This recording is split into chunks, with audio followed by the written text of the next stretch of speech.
दवंश की ताकतें अब केवल कल्पना नहीं बल्कि कठोर हकीकत बन चुकी थी। सब कुछ जैसे उसकी काली परछाई के नीचे सिमटता जा रहा था।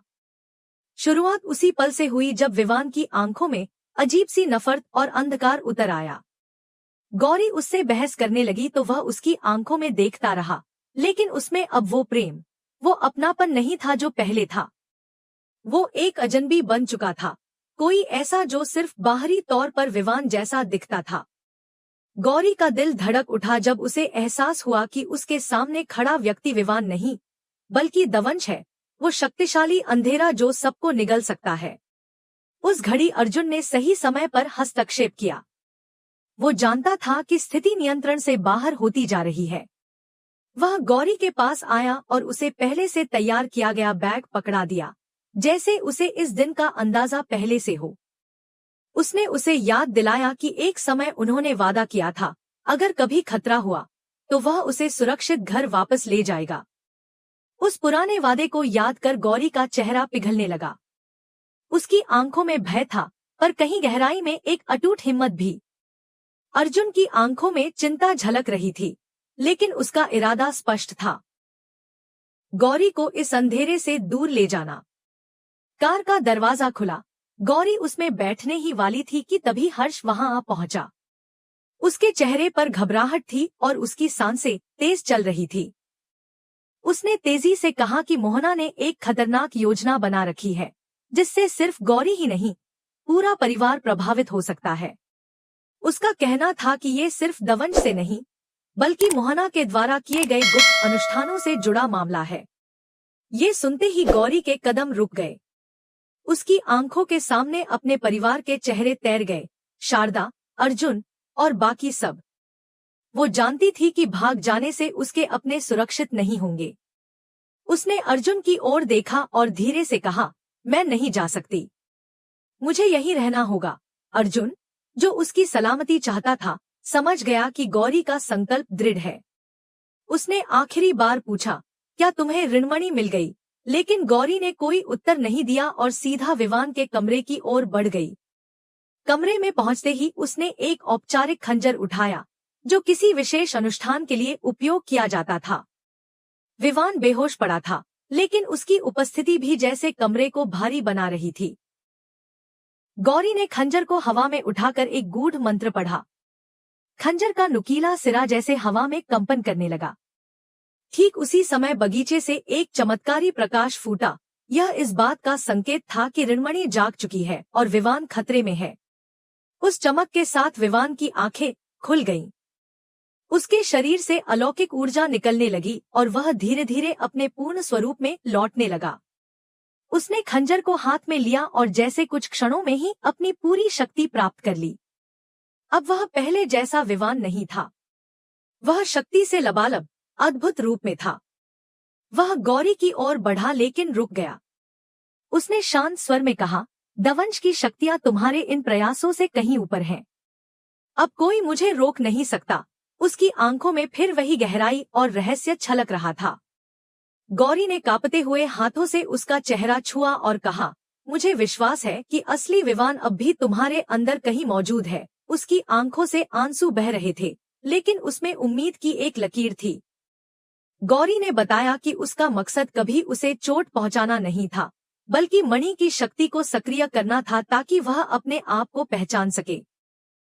तभी वह जाने के लिए मुड़ने लगी, लेकिन तभी विवान की दादी, बा, उसे देख लेती है और उसकी ओर बढ़ने लगती है। विवान भी उसके पीछे आता है, लेकिन जैसे ही वह दहलीज पार करने की कोशिश करता है, वह रुक जाता है। दहलीज पर रखा पवित्र दीपक, जो पूरे घर को सुरक्षात्मक ऊर्जा देता है, उसके कदमों को रोक देता है। वह समझ जाता है कि यह दिव्य शक्ति उसे प्रवेश नहीं करने देगी। इस बीच पूरा परिवार, जिसमें शारदा भी शामिल है, वहां आ जाता है। शारदा दृढ़ स्वर में कहती है, यह प्रकाश तुझे न अंदर आने देगा, न बाहर जाने देगा। वातावरण में तनाव बढ़ने लगता है और तभी विवान गंभीर स्वर में सबके सामने खड़ा हो जाता है। वह कहता है, आज मेरा 25वां जन्मदिन है, लेकिन यह कोई खुशी का दिन नहीं है। यह दिन एक परिवर्तन का दिन है। उसकी आवाज में गुर्राहट थी, जैसे किसी और की आत्मा बोल रही हो। वह सबको चेतावनी देता है कि सूर्यास्त से पहले एक बड़ा बदलाव होगा। जब सूरज डूबेगा, वह पूरी तरह से दवंश बन जाएगा, वो शख्स जिसे कोई भी नहीं रोक सकेगा। वह दावा करता है कि तब कोई भी सुरक्षात्मक अनुष्ठान, कोई भी हथियार उसके सामने नहीं टिक सकेगा। गौरी, जो अब भी उसके भीतर की मानवता को तलाश रही थी, उम्मीद छोड़ने से इनकार कर देती है। लेकिन अब समय कम है और अंधेरा तेजी से फैल रहा है। विवान की यह घोषणा घर में सन्नाटा और डर भर देती है। सबकी आंखों में डर है, लेकिन गौरी की आंखों में एक अटूट विश्वास है कि शायद अभी सब कुछ खत्म नहीं हुआ है। दवंश की ताकतें अब केवल कल्पना नहीं, बल्कि कठोर हकीकत बन चुकी थी। सब कुछ जैसे उसकी काली परछाई के नीचे सिमटता जा रहा था। शुरुआत उसी पल से हुई जब विवान की आंखों में अजीब सी नफरत और अंधकार उतर आया। गौरी उससे बहस करने लगी तो वह उसकी आंखों में देखता रहा, लेकिन उसमें अब वो प्रेम, वो अपनापन नहीं था जो पहले था। वो एक अजनबी बन चुका था, कोई ऐसा जो सिर्फ बाहरी तौर पर विवान जैसा दिखता था। गौरी का दिल धड़क उठा जब उसे एहसास हुआ कि उसके सामने खड़ा व्यक्ति विवान नहीं, बल्कि दवंश है, वो शक्तिशाली अंधेरा जो सबको निगल सकता है। उस घड़ी अर्जुन ने सही समय पर हस्तक्षेप किया। वो जानता था कि स्थिति नियंत्रण से बाहर होती जा रही है। वह गौरी के पास आया और उसे पहले से तैयार किया गया बैग पकड़ा दिया, जैसे उसे इस दिन का अंदाजा पहले से हो। उसने उसे याद दिलाया कि एक समय उन्होंने वादा किया था, अगर कभी खतरा हुआ तो वह उसे सुरक्षित घर वापस ले जाएगा। उस पुराने वादे को याद कर गौरी का चेहरा पिघलने लगा। उसकी आंखों में भय था, पर कहीं गहराई में एक अटूट हिम्मत भी। अर्जुन की आंखों में चिंता झलक रही थी, लेकिन उसका इरादा स्पष्ट था, गौरी को इस अंधेरे से दूर ले जाना। कार का दरवाजा खुला। गौरी उसमें बैठने ही वाली थी कि तभी हर्ष वहां आ पहुंचा। उसके चेहरे पर घबराहट थी और उसकी सांसें तेज चल रही थी। उसने तेजी से कहा कि मोहना ने एक खतरनाक योजना बना रखी है, जिससे सिर्फ गौरी ही नहीं, पूरा परिवार प्रभावित हो सकता है। उसका कहना था कि ये सिर्फ दवंश से नहीं, बल्कि मोहना के द्वारा किए गए गुप्त अनुष्ठानों से जुड़ा मामला है। ये सुनते ही गौरी के कदम रुक गए। उसकी आंखों के सामने अपने परिवार के चेहरे तैर गए, शारदा, अर्जुन और बाकी सब।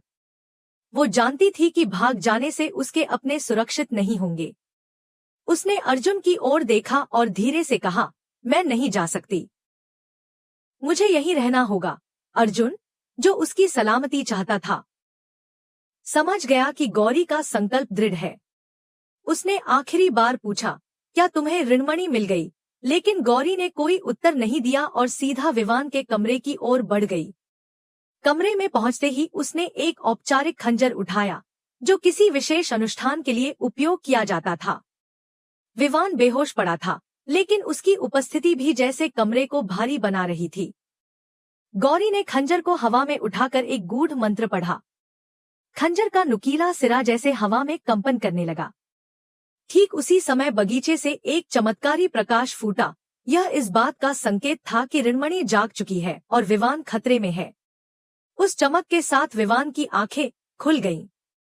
उसके शरीर से अलौकिक ऊर्जा निकलने लगी और वह धीरे धीरे अपने पूर्ण स्वरूप में लौटने लगा। उसने खंजर को हाथ में लिया और जैसे कुछ क्षणों में ही अपनी पूरी शक्ति प्राप्त कर ली। अब वह पहले जैसा विवान नहीं था। वह शक्ति से लबालब, अद्भुत रूप में था। वह गौरी की ओर बढ़ा लेकिन रुक गया। उसने शांत स्वर में कहा, दवंश की शक्तियां तुम्हारे इन प्रयासों से कहीं ऊपर हैं। अब कोई मुझे रोक नहीं सकता। उसकी आंखों में फिर वही गहराई और रहस्य छलक रहा था। गौरी ने कांपते हुए हाथों से उसका चेहरा छुआ और कहा, मुझे विश्वास है कि असली विवान अब भी तुम्हारे अंदर कहीं मौजूद है। उसकी आंखों से आंसू बह रहे थे, लेकिन उसमें उम्मीद की एक लकीर थी। गौरी ने बताया कि उसका मकसद कभी उसे चोट पहुंचाना नहीं था, बल्कि मणि की शक्ति को सक्रिय करना था ताकि वह अपने आप को पहचान सके। तभी वह जाने के लिए मुड़ने लगी, लेकिन तभी विवान की दादी, बा, उसे देख लेती है और उसकी ओर बढ़ने लगती है।